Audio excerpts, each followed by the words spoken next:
Let's begin session 2. The sexual revolution, its ideas and victims. Here's John Stonestreet. Thank you. Sorry, we're pushing through this. You guys doing okay? Was that like drinking a little bit from a fire hydrant? Okay, yeah. So here's what we're going to do. I know I kind of talk fast, and those of you that are signing, you're doing heroic work today. We should all buy them coffee all day. Let me make a quick connection point. This is really important. The connection between this last session on what it means to be human and this one is that primarily, because we've lost what it means to be human, we're now defining what it means to be human in almost exclusively sexualized terms. So this is by and large what's replaced the image of God in our cultural, what I call the cultural imagination. You say, what do you mean by the cultural imagination? What I mean by the cultural imagination is just how our worldviews as a nation have been imposed on the world. And what that means is that the world we think we live in is determined more by worldview than by reality, right? What we think is true, what we think is good, what we think is beautiful, and the sexual revolution has captured the cultural imagination. And so therefore, and it's upstream. So everything we see in politics and policy and law, one of the most true things I think about understanding the world is that most of the time, not always, but most of the time, politics and law are downstream from culture. So we get in law and politics what we create in culture. And culture, and now law and politics are part of culture, don't get me wrong, but it's usually a reflection of the larger culture rather than a driver of it. And the sexual revolution is something that we need to really understand if we're going to understand our cultural moment. Os Guinness, in his terrific book, The Global Public Square, and Oz has been on this ridiculous streak lately of writing books every year. And they've all been some of his best books. If you haven't read The Global Public Square, please do. He's wrestling with the question of, will faith still have a place in the public square? How will Christianity relate to the larger culture? And he's not just looking about in the West, he's looking about worldwide. And he identifies three kind of causes of the conflict, three reasons for us to be concerned about the ongoing place of religion, religious belief, and specifically Christian belief in the public square in the larger world. The first is that there's a growing disdain for religion. Now, this is not new, but it's actually intensified. It used to be hard to find a red-blooded atheist. It used to be that if you were an atheist in the South, for example, you couldn't run for office and win. That's no longer the case. In fact, in highly Christianized countries around the world, we have, I think New Zealand had their first outspoken atheist prime minister. But not only that, but in movies and in film and in Hollywood, it's very accepted to make fun of and to ridicule religion, even in a really disdainful way. The second thing is, of course, Islam. The conflict between Islam and the West really puts a question mark over whether religion and religious faith will be able to have a public presence in the world.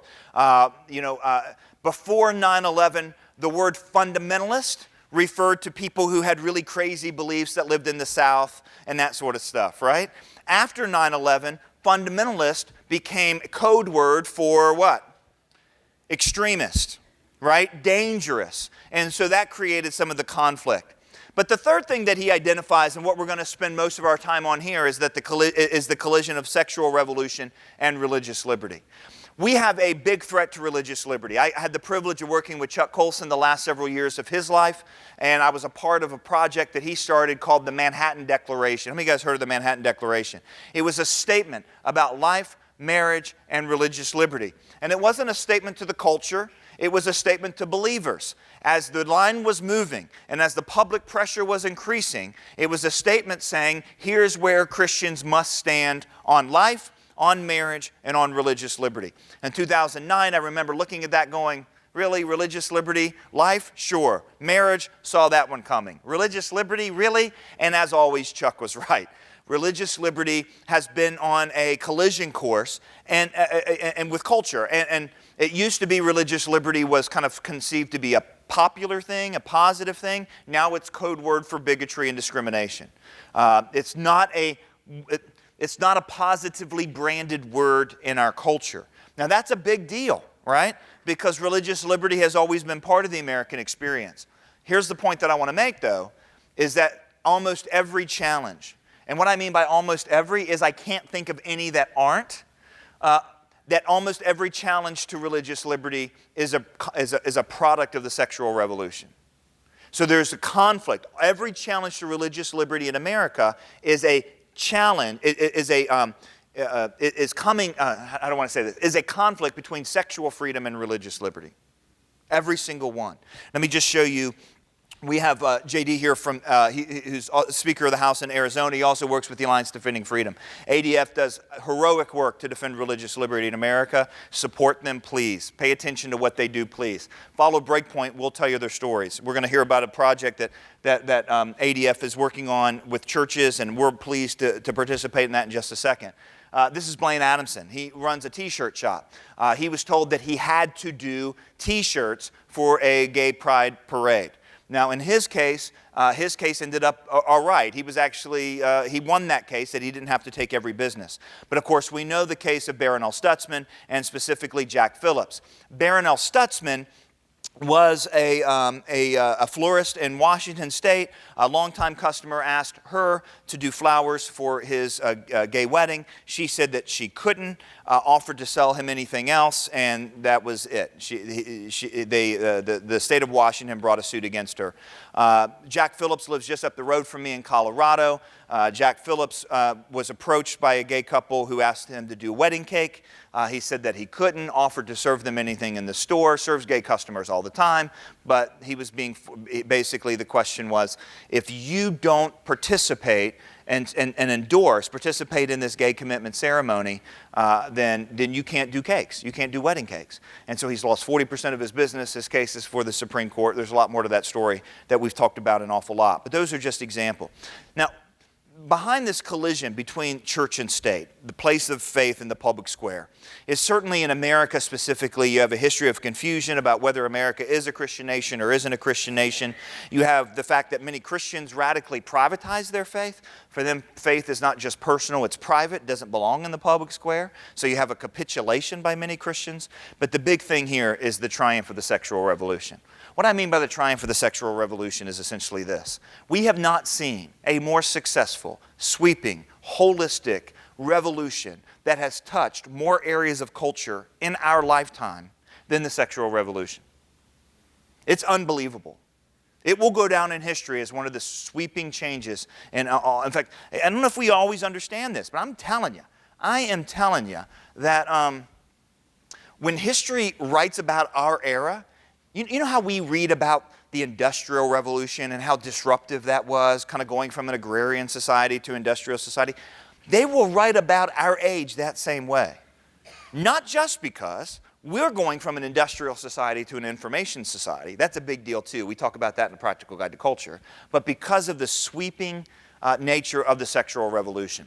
Now, what I want to do is go through the sexual revolution quickly so that we can understand it and we can understand its consequences. When we talk about a revolution's always made up of a couple things. The first is that there are ideas. A social revolution always have ideas. And there are ideas of the sexual revolution. And they are many, but you can basically boil them down to three. Three big ideas of the sexual revolution. Here's the first one, and this is big. Sex, marriage, and babies are separable. Now, that's been such a dramatic change that we don't even blink about this. When I speak about this to younger generations, they're like, well, of course. It's never been in their experience that sex, marriage, and babies are a package deal. But this is a major change. Throughout most of human history, sex, marriage, and babies are a package deal. In fact, it's fascinating. When you, as an anthropologist, have looked back and look back through history, and we can tell you which society gave us democracy. We can tell you which society gave us certain inventions. You can't find which society gave us marriage. There's not a society that started marriage. Marriage is just in the world, like gravity. No, seriously, and there's a reason for this. The reason that sex, marriage, and babies are a package deal is because of three truths. You ready for these three truths? Number one, sex makes babies. Got that? Can we move on? Okay. Number two, society needs babies. No, it's true. Why does society need babies? Because without babies, society dies. And number three, babies need a mom and a dad.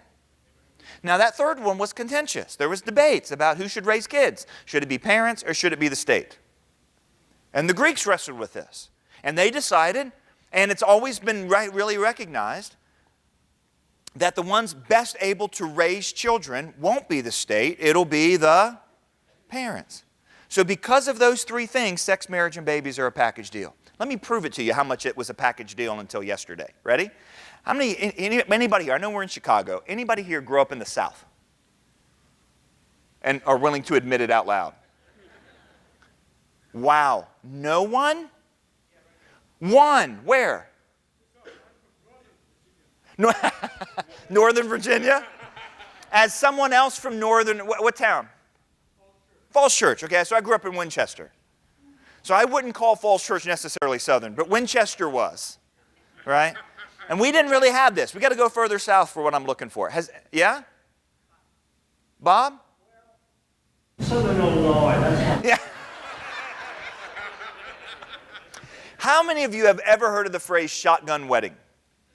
Okay, that came from the South. Who here can describe to us what shotgun wedding means? No, this is what's interesting. A guy gets a girl pregnant, right? The dad shows up with hence the word, and demands what? That he marry her. Now wait a minute. Times have changed. This is interesting. Now think about this. Dad doesn't show up to the guy's house to kill him, usually, but to force him to what? Marry her. And here's the line that they use in the South, to do what's right by her.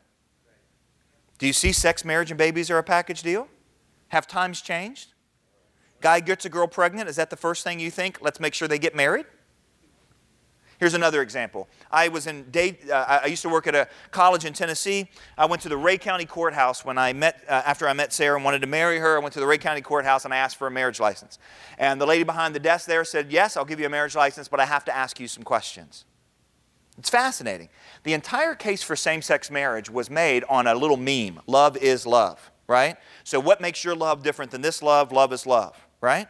And who are you to say that a same-sex couple can have truly affectionate feelings for one another? Who are you to say that they're not really in love? You remember we heard all this argument. But it's fascinating because when I went and asked for a marriage license, the lady asked me a set of questions before she gave me the license, but none of them had to do with how deeply held my affection was for my wife. I said, can I have a marriage license? She did not say, well, sure, but are you really in love? Sure, take this test from Cosmo magazine. If you can pass this test, no one said that. But here's the question she asked. Here's the first one. Are you both old enough? If we're not old enough, we already belong to another family. Number two, are you already married? Because if you're already married, you can't be married to someone else. Now, I thought that would be an appropriate question for, I don't know, Utah, but they asked it in Tennessee. Third question, are you related? Okay, there's a joke there. Thanks for laughing. All right, there we go. We'll get that out of the way. All of those questions, none of those had to do with deeply held affection, did they? What did they have to do with? The inherent connection of sex, marriage, and babies. Why does it matter if we're not old enough? Because if we're not old enough, the babies belong to a marriage. Why does it matter if we're already married? Well, because if you're married to one, you can't be married to another. There's something sacred there. Why does it matter if we're related? This is what's fascinating. Why does it matter if we're related? Genetics. Fascinating. Right after the Obergefell decision, it wasn't 6 months before a district judge in Australia and an ethics panel that advises the European High Court both wrote out opinions suggesting that it was time to allow incestuous marriage. They said, we already have abortion. We already have contraception. We can make sure, that was their language, fascinating. We can make sure that they don't have babies. But who's to say that a brother and sister can't be fully in love? Isn't that interesting? By the way, I thought that was interesting for another reason, which is the whole idea about same-sex marriage is stay out of my bedroom, stay out of my bedroom. We're going to allow incestuous marriage, make sure that they don't get pregnant. Isn't that putting us in their bedroom? So it's a fascinating conversation around that. But my point is, sex, marriage, and babies have always, and what I mean by always, have always been a package deal until yesterday. And you can see that not just in an idea, you see it built into the very institutions of how we understand life in the world. Whether it's kind of popular culture, shotgun weddings, whether it's legal culture, the questions that we ask before we give somebody, a marriage license. Now, what has the sexual revolution done? It separated sex, marriage, and babies. How did it do that? Well, first, we wanted sex without babies. And the reason we wanted sex without babies is we wanted to separate sex from marriage. Right? So you remember the whole white wedding dress stuff? So first it was we want sex without marriage. In order to have sex without marriage, we had to be able to have sex without what? Babies. And so there's something that allowed that. We're going to get to that in just a second. So sex without marriage to have sex without babies. And then we wanted babies without marriage. Do you remember that conversation when Dan Quayle was running for president? Does anybody remember that? It was the most ridiculous moment in American cultural history when Dan Quayle, a real-life person, and Murphy Brown, who doesn't actually exist in real life but was a television star, they had a fight about this. 20 years later, the cover of the New Yorker headline article, after 20 years, turns out Dan Quayle was right. Look up that article. It's fascinating. Caitlin Flanagan in Time Magazine wrote an article which said, look, the single number one indicator of a child's long-term success, and it's just nothing else even comes close, is that a child is raised with married mom and dad. But that's not how the culture went. It was sex without marriage. In order to have sex without marriage, you had to have sex without babies. And then it was we want babies without marriage. And then we want marriage without babies. You go back to the early liturgies, and I say early, I'm talking about 25, 30 years ago. The liturgies of the church, when they blessed or married a couple, included language about children. It was unheard of in Christian circles until yesterday to have, now hear me right, not an unintentionally, but an intentionally childless marriage was not possible. It was unheard of that this was separate. In fact, it was thought of something like this. To want marriage without babies is like wanting sex without marriage.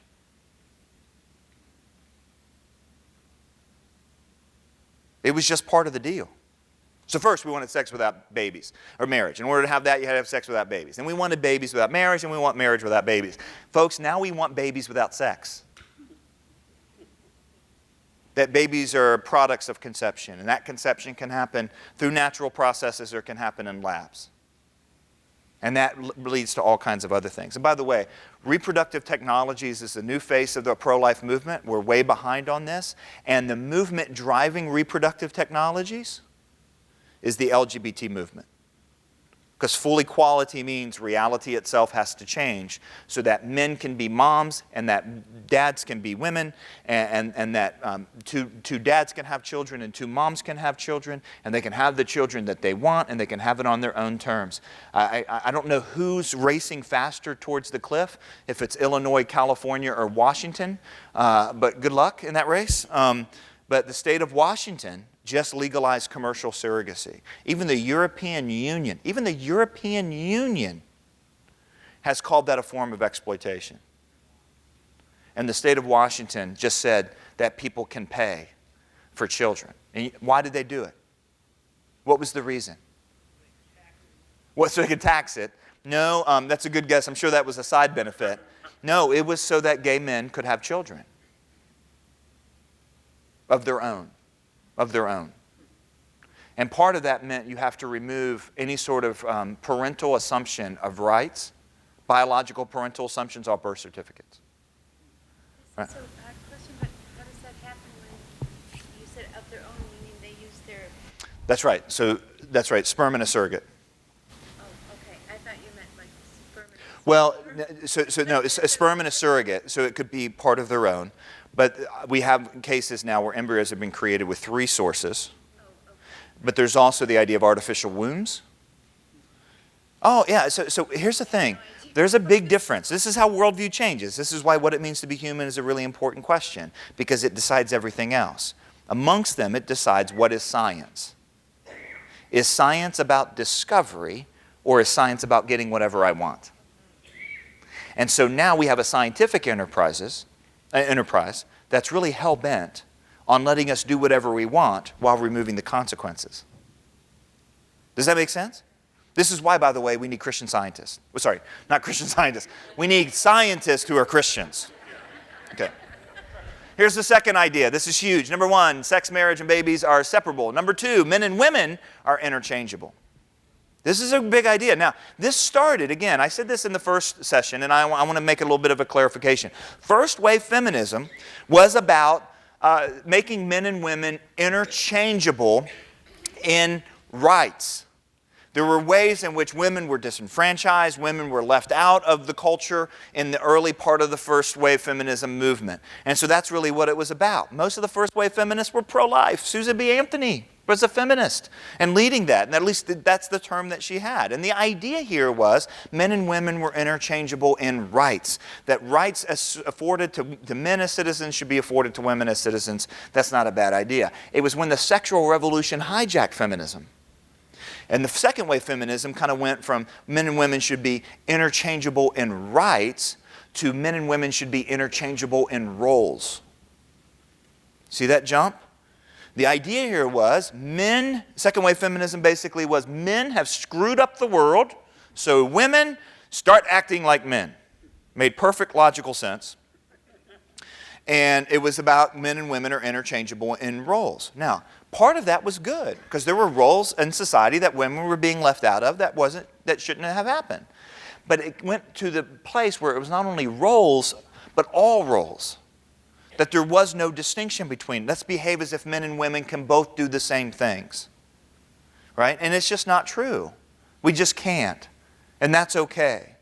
Now, part of that was women looking at men and saying, you can do more than I can, and I want to be able to do those things too. But there are plenty of ways in which men, abdicated. And I mean, there's all kinds of confusion happening here because, again, it was hijacked by the sexual revolution. The whole point here is that we've now gone to the third stage of this. It went from men and women are interchangeable in rights to, men and women are interchangeable in roles to number three. Men and women are interchangeable in reality. And that is, of course, where we have questions about restrooms. That is, of course, where we have articles in Time magazine like last year about chest feeding. The idea here being that women who've transitioned to men but still want the experience of motherhood, so they get pregnant, but they don't want a stigma of having breasts, so they have chests. And they don't want to call it breastfeeding, they call it chest feeding.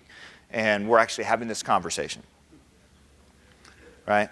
That's where you kind of reach a whole new stage, where reality itself has to bend to accommodate an idea.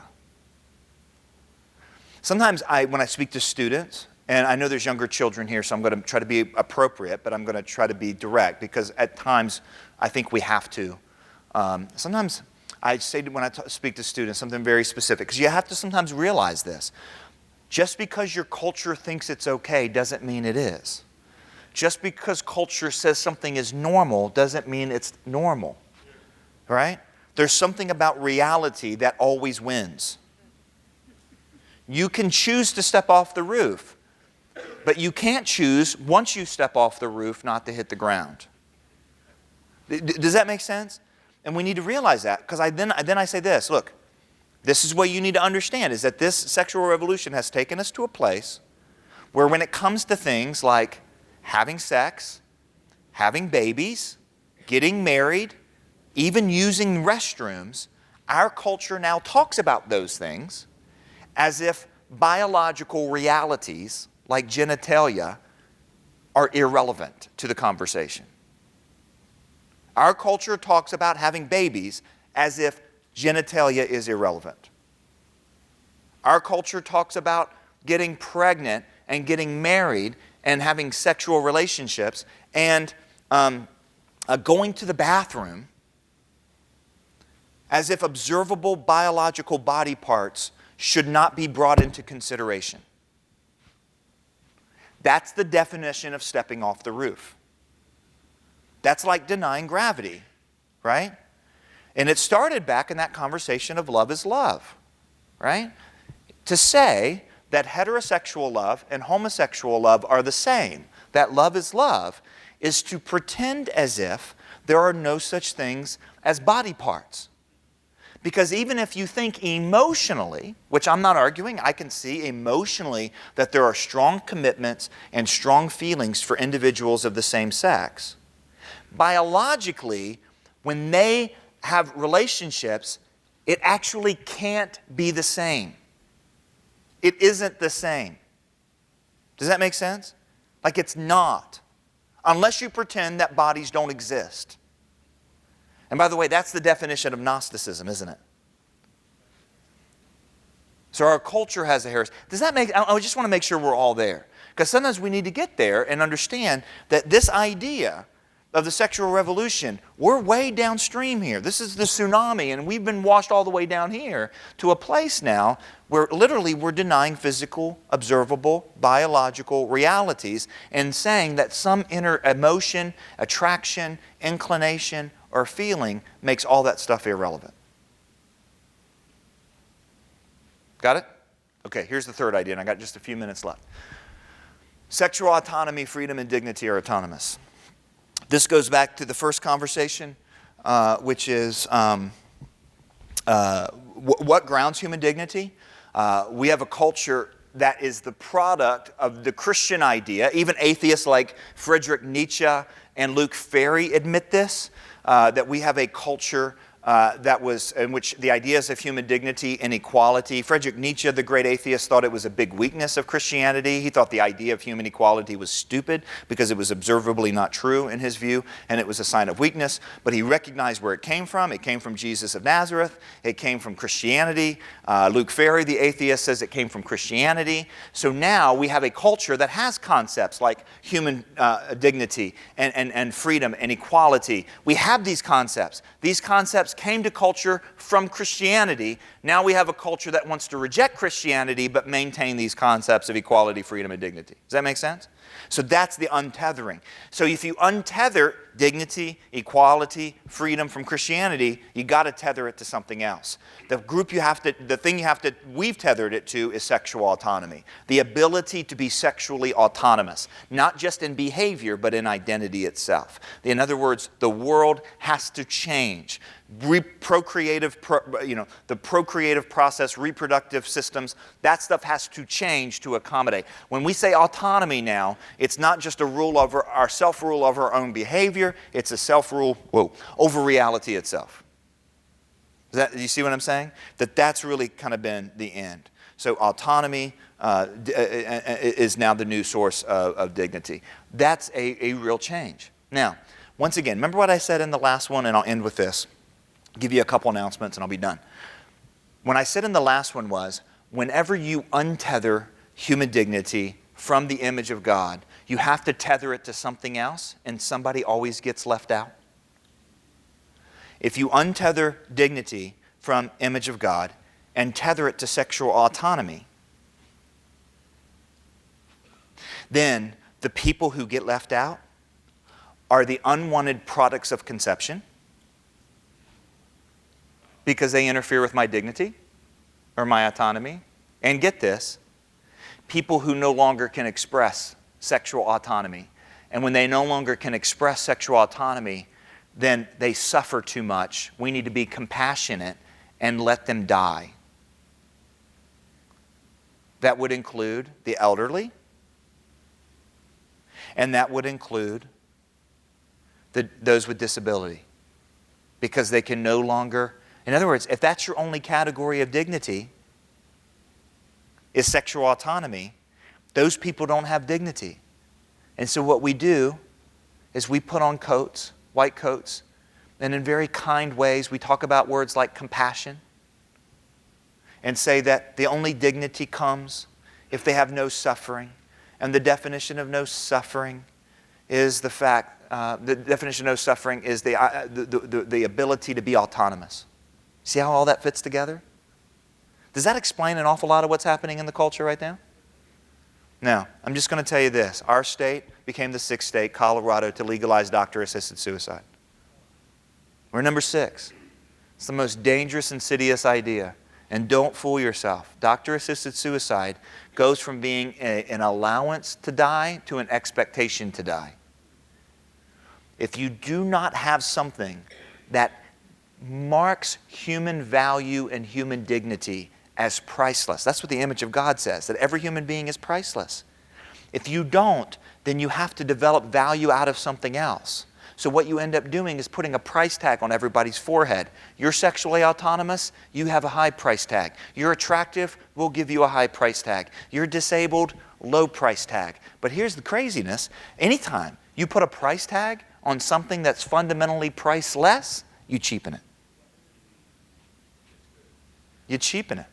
Does that make sense? Okay. All right. Well, in light of all that, let's go eat some lunch. Now, I know some of you are like, well, what's the good news? And we're going to get to that after lunch. Actually, we are literally going to get to the good news after lunch. And if you hear this by saying we need to bail on culture, shame on you. Don't hear that. That's not what we're saying. The next session we're going to come out with is why should we stay engaged in culture, number one, and number two, how do we do it? Okay? So that's where we're going after this. Time for lunch? Amen. I'll hand it over. Thank you.